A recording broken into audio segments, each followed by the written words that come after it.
Hello everybody and welcome. I'm Jason Buck, I'm a storyteller and I'm very excited and very pleased to be part of the live art journal HOP.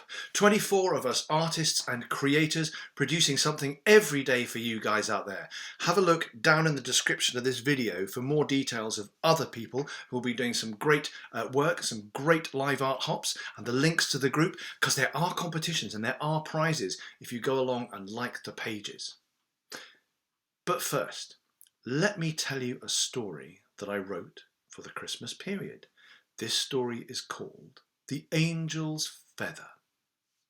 There are two things you need to know. Firstly, that Yud was going to become a monk. And secondly, that it had just begun to snow.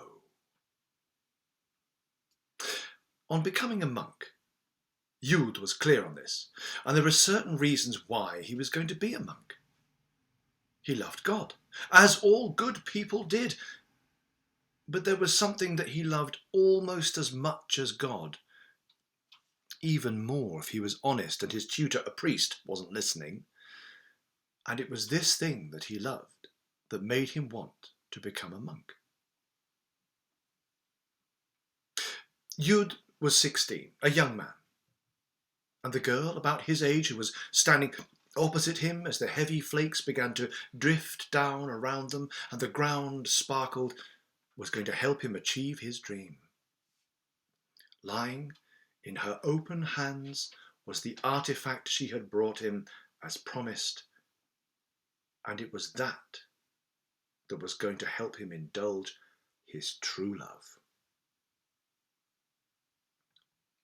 Now, Yud liked to read. He liked to unroll the parchments and see the histories, the documents, charters and letters, the stories unfold. He liked to take the big heavy books down from the shelves in the monastery library, their chains clattering, feeling the slight give and the softness in the thick leather covers, and open them on the lecterns, poring over the vellum pages filled with delicately calligraphed lettering, illustrated with beautifully rich, colourful pictures of Bible scenes, kings, warriors, and fabulous animals from distant lands, and to gaze at the illuminated letters, sumptuous and glowing with gold leaf. But even more than liking to read, Yud loved to write. He loved to write because he could, and not many he knew could say that. But Yud loved to write most of all because he enjoyed the confluence of artistry and history. When a person wrote, they created beautiful pictures with lines and strokes and flicks, and simultaneously they captured real moments in time, real moments involving real people in real places, great deeds and turning points in the history of mankind. They captured stories of kings and heroes, of saints and martyrs, of God and angels. Yud was going to become a monk because he loved God, but more importantly, so he could write. His father, Hlaford, a well-to-do, low-ranking nobleman, owner of land and serfs, and a commander of warriors, had had Yud taught to read and write when he was 12, something he had never learned. Seeing as the king seemed to think it was important to read and write, everyone else, who also wanted to be seen as important now, also thought it was important. And while it was too late for many of the adults, the sons and daughters of moneyed families were educated by monks and priests in this skill. Yud's father didn't really approve and thought that while it was fine for girls to be educated, boys ought to be working or fighting or finding out what educated girls were all about. But he loved his son. Despite his exasperation with Yud's habit of spending time reading and writing, if the king approved, then doing things the king approved of was a good start towards a peaceful and prosperous life, and that was what he wished for his son. What he didn't wish for, though, was his son to become a monk.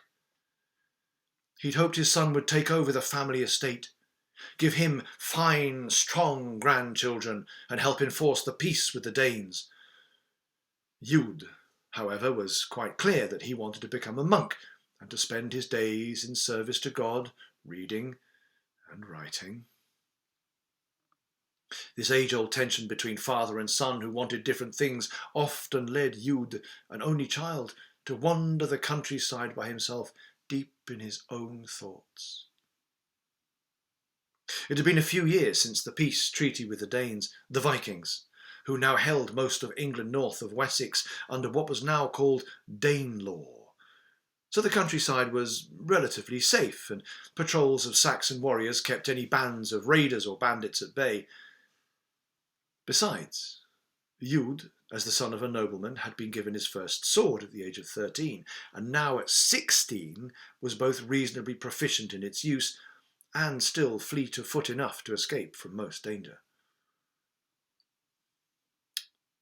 Less of a worry than attack by marauding Danes, but more mysterious to Jud were the ruins. Local lore had it that the building Jud liked to visit was once a temple to a pagan god, worshipped by the semi-legendary Romans, a people from a far-off land who had invaded England with their seemingly unstoppable armies, their heavy armour and almost unimaginable machines that could launch spears like a bow launched arrows or flung stones the size of a man's head. Why they had left? No one seemed sure, but the evidence of their presence was still to be found dotting the English countryside, stone piled upon stone to make their once mighty buildings, whereas the good Saxon folk made their houses and their halls from wood and thatch. On one of his walks, Jud found himself at the ruins again. He liked to go there to think deep thoughts about life, about what he would become, what he wanted to be, what the world meant, as many teenagers do. It was a bright, dry winter day, and the pale stone blocks stood out from the withered brown grass, glossy green ivy, and scrubby trees that were trying to reclaim and pull them back into the bosom of the earth. Stepping over a pile of smaller pieces, he headed to his favourite spot, where one particularly large block of marble made a convenient seat for him to look at what had once been a carved frieze. The pictures that stood out from this stone he often felt drawn to were of a woman in flowing robes who held a lyre in one hand and an open scroll in the other. He often felt as if this carved woman called to him in some way, and he would spend a long time looking at the shape of her in the stone, wondering what she would have said if she could speak, and what was written on the weathered scroll she held out. He wondered if the carving was of a real woman, or an imagined demigod. Wondered if she had ever stood where he was now, looking at her own image made immortal in stone. "Hello," said a voice behind him, making him jump. It was Elfia. She often found him here. She would see him walking along the skyline of the hills from her home, and so would come and meet him here and talk. "You're always looking at that carving," she observed, coming to sit next to Jud and budging up against him, making him make more room for her to sit down. "She's beautiful," said Jud simply. "I wonder who she was, if she was ever real." "You in love with her?" teased Elfia. "No, I am not," Jud replied hotly, his cheeks flushing red. He got up and went to pointedly examine some other detail of the ruins. Also 16, Elfia's blue eyes sparkled as she smiled to herself, enjoying Jud's discomfort. She took a bite out of the apple she'd got from the food store at home, wiping the sweet juice off her lips, deep pink in contrast to her pale skin, and tucked some errant curls from her cascade of red hair behind an ear as she watched Jud's contrived distraction. Have you told your father? She asked, breaking the companionable silence before taking another crunching bite. What, that I'm going to become a monk? No, not that. I know you've told him that and he doesn't like it. I meant about the king's man looking for scribes and you wanting to try out for that. Another bite. He doesn't know yet. I read the notice in town, but as he can't read, he didn't understand it. I've told my tutor and he thinks I'm good enough, but I'm not sure. Elvia munched thoughtfully on her apple, watching the young man, an internal struggle taking place in him before he spoke again. If I could become a scribe for a bit, I might learn how to make the beautifully illuminated letters that the king would surely need on his documents, so that when I went into the monastery, I'd be allowed to write the manuscripts and even books. He turned his face to her. I'm going to become a monk. You sure? Asked Elvia, pointing at the cracked marble frieze lying in the grass, a snail climbing slowly up one edge. What happens if your beautiful woman turns up and you're a monk and you can't marry her? Shut up, said Jude defensively. I'm not in love with her. Anyway, there aren't any women around here who'd be interested in me. I'm not a warrior, I'm a scribe.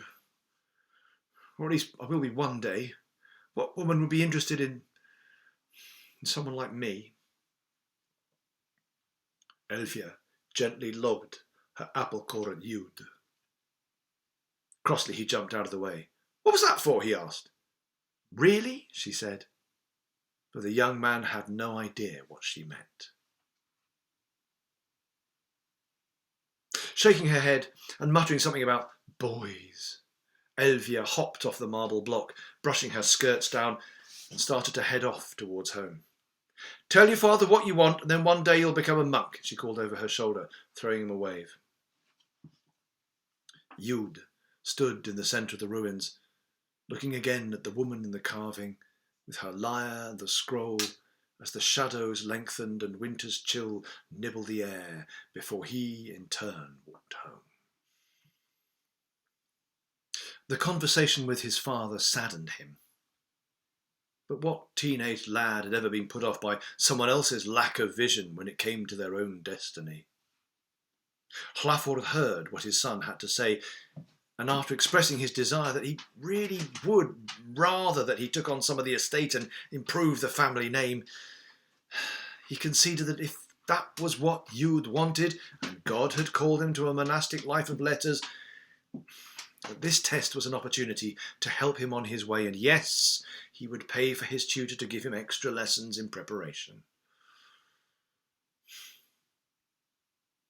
The first hurdle being cleared more easily than Jude had imagined, he now found his next problem was aching self-doubt, and this he confided when he next met Elvia at the ruins. She listened, her head cocked on one side, as Jude talked about his concerns and worries about his ability to pass the writing test that he had now agreed to undertake, and that was happening a few days before Yule. He had to receive dictation from one of the king's men to see how quickly and accurately he could record spoken word, as well as bring with him a piece of writing he had prepared in his own time. He spoke of his fears and inadequacies, but how he was sure it was God's will that he must become a competent scribe, if he was worthy, before trailing off, shrugging and dropping himself down despondently next to his friend. She scrubbed her fingers through his hair as if he were a favourite puppy, and then jumped up, facing him. She lifted up his chin to look at his pathetic, sad face. Stop being a pudding, she commanded. You've got great skill and can do this. But Jude just sighed. And, she continued, I've got something that will help you. A holy relic. A real holy relic that will help you. At this, the young man brightened up. His tutor had talked of such things. The bones of saints, splinters of the true cross, and any number of things that carried the power of God within them. Meet me here, same time tomorrow, and I'll have something for you that'll mean you'll be the best scribe ever, and, God willing, one day you'll become a monk. Yud, grinning, gave her a hug, which Elvia returned warmly, before running off, calling farewells as she went. The next day, among the ruins, as the cold, crisp afternoon came towards its close, Yud and Elvia stood facing each other. It was nearly Yuletide, and the snow had just begun to fall from leaden clouds, pierced by a shining winter sun, as the young woman stretched her arms forward, her open hands side by side, palms facing up, carrying the holy relic that she had promised to bring. She had given a rather complicated explanation of where the object had come from and confusingly intricate reasoning as to how she knew it to be genuine that had left the young man baffled but convinced, and there in her hands Elvia offered her friend a pure white feather from an angel's wing. "It's beautiful," he whispered. "Just like a swan or goose feather. But there's a radiance about it that's holy." Elvia nodded and made a positive sounding but non-committal noise. "A feather from the wing of an angel. May I touch it?" he asked. "Touch it," she replied, now sounding exasperated. "Touch it, you pudding! You're to cut a pen from it and let God decide whether you'll become a monk or not. Take it, it's yours. I give this to you." And she presented the young man with the feather. Yud gently took it and held it up among the whirling snowflakes so that the early evening light turned it from pure white to burning gold. "Yes, thank you. I will. I'll cut a pen from this angelic relic, and then I pray that God will guide my hand in the test." At home, Yud spent many days looking at the feather, sharpening a small knife and almost introducing the two over and over again, but before putting one or both down. He felt he knew what a jeweller must feel like, knowing that one mistake might split a precious stone and render it worthless. He normally used a stylus made from a stiff reed for his writing, but had been allowed to try his tutor's quill pens and had been instructed how to manufacture one himself. Yuletide and the test were approaching fast, so, stiffening his resolve, he made a short prayer before picking up his knife, stripping back the soft feathers, denuding the quill and leaving only a diamond-shaped block of the vane feather at one end, before carving a scoop and cutting a nib and a split at the other. It was done. The angel feather was cut into a pen. With a trembling hand, he dipped the pen into an inkpot. He settled the nib onto a fresh sheet of vellum, and with a stroke that started gently and then pressed harder, he created the first sweep of an A. The first letter that spelled out the words Ad Maiorem Dei Glorium, to the greater glory of God. He was ready. Despite the brittle sunlight outside, the antechamber was dimly lit with candles. Apart from Yud, there were 3 other people in the room. One was another young man, maybe in his early 20s, one still a boy, probably the same age as Yud had been when he had learned to read and write. The third man was a grim-faced soldier, standing in front of the doors that led into the main chamber. Yud was used to being around his father's men. They made him feel safe. They knew him and would joke with him, but But this man was someone else's warrior, and as such had no jokes or larks to play with him, but instead stood on guard with his spear, the butt of its haft resting on the ground, and a circular shield painted with a geometric pattern over his other arm. The guard wore a chainmail shirt over a coat of thick, padded armour made from layers of tough linen, quilted and stuffed with wool.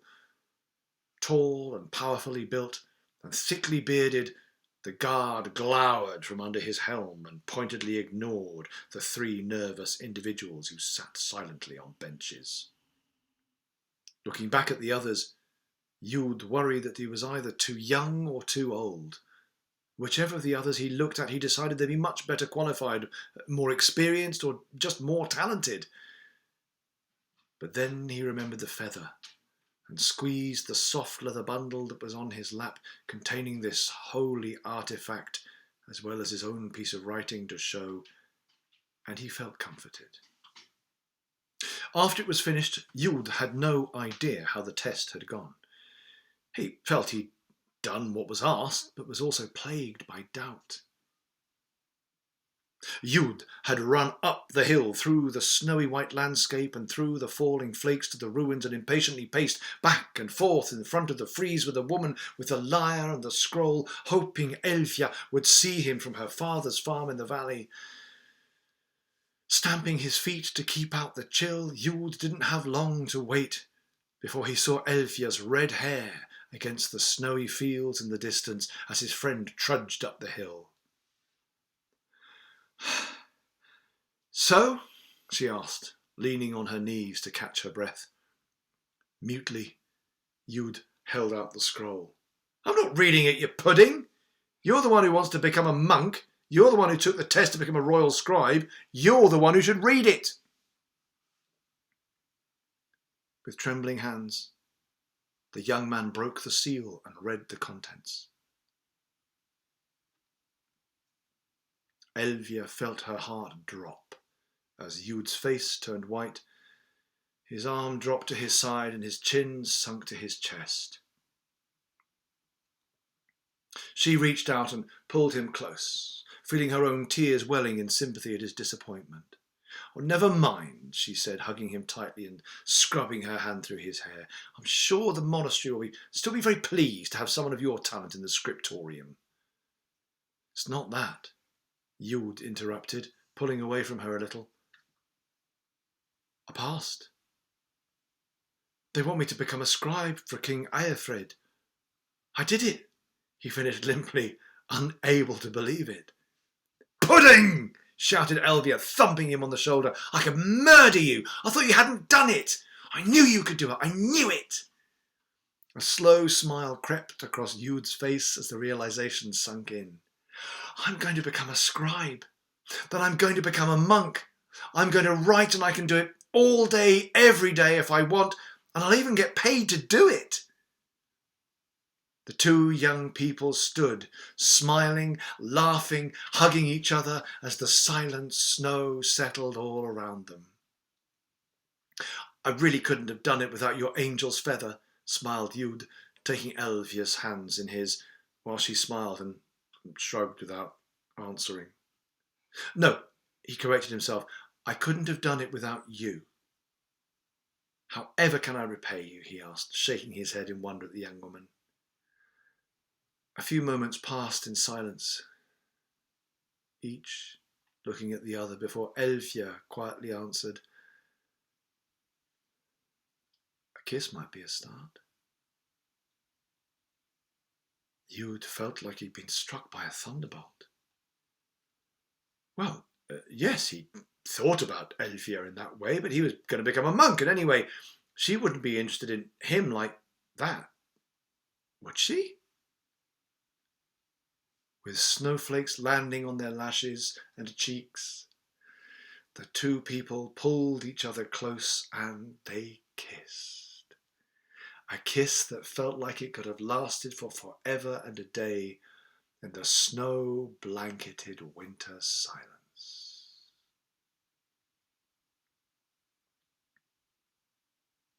In the time that followed, Yud did not become a monk. Instead, he did become a scribe and advisor to Aelfred, King of Wessex, and got to read and write every day. It also pleased everyone, including his father, that Jud and Elfia married and stayed very much in love for the rest of their days. Their children went on into the world to find their own paths, adventures and loves, and Elfia was able to supply Jud with as many fine goose quills from her father's farm as he desired. That year, and for many years to come, it was, as the Saxons would have said, a good Yule, and as we say today, a very merry Christmas. Thank you.